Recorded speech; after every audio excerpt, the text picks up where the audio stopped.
एक घने जंगल में एक विशाल बरगद के पेड़ पर चंचल बंदर मस्ती करता रहता था। उसका नाम था लालू। लालू बहुत शरारती था। कभी डालियों से लटकता, कभी फलों को छीन कर भागता। पर लालू अकेला था, उसका कोई दोस्त नहीं था। एक दिन नदी के किनारे टहलते हुए लालू की नजर एक अजीब से जीव पर पड़ी। वह एक कछुआ था जिसका नाम था टिंकू। टिंकू बहुत धीमा चलता था, पर उसकी आंखों में एक गजब की चमक थी। लालू को टिंकू बहुत अजीब लगा, पर साथ ही उसे उससे दोस्ती करने की इच्छा भी हुई। लालू ने टिंकू को आवाज दी, अरे कछुए भाई, इतनी धीमी चाल से कहाँ जा रहे हो? टिंकू ने मुस्कुराते हुए जवाब दिया, मैं नदी में नहाने जा रहा हूँ, क्या तुम मेरे साथ चलोगे? लालू ने सोचा, कछुए के साथ नदी में कैसे नहाया जा सकता है, पर फिर भी वह टिंकू के साथ चल दिया।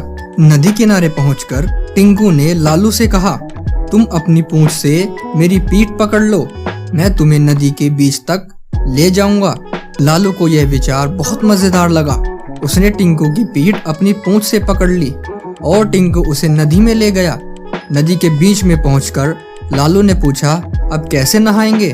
टिंकू ने हंसते हुए कहा, तुम बस अपनी पूंछ छोड़ दो और मजे करो।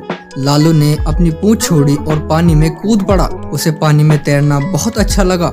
वह टिंकू की पीठ पर चढ़कर छलांग लगाता और गोते खाता। टिंकू भी लालू की शरारतों से खुश हुआ।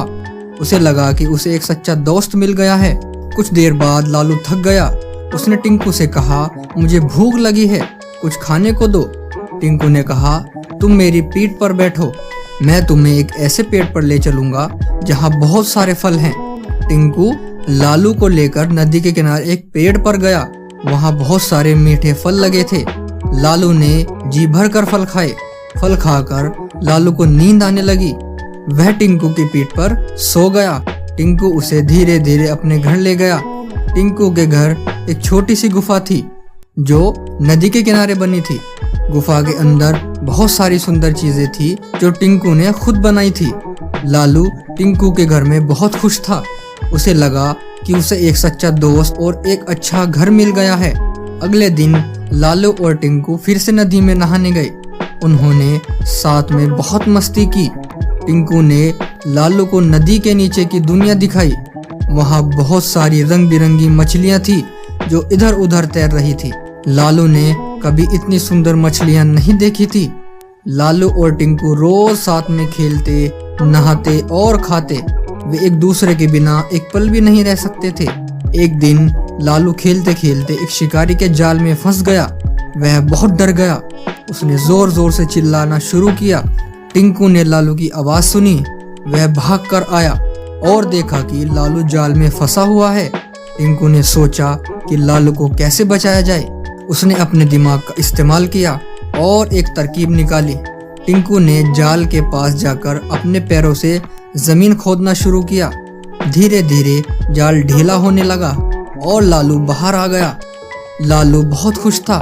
उसने टिंकू को गले लगा लिया और कहा, तुमने मेरी जान बचाई, तुम मेरे सच्चे दोस्त हो।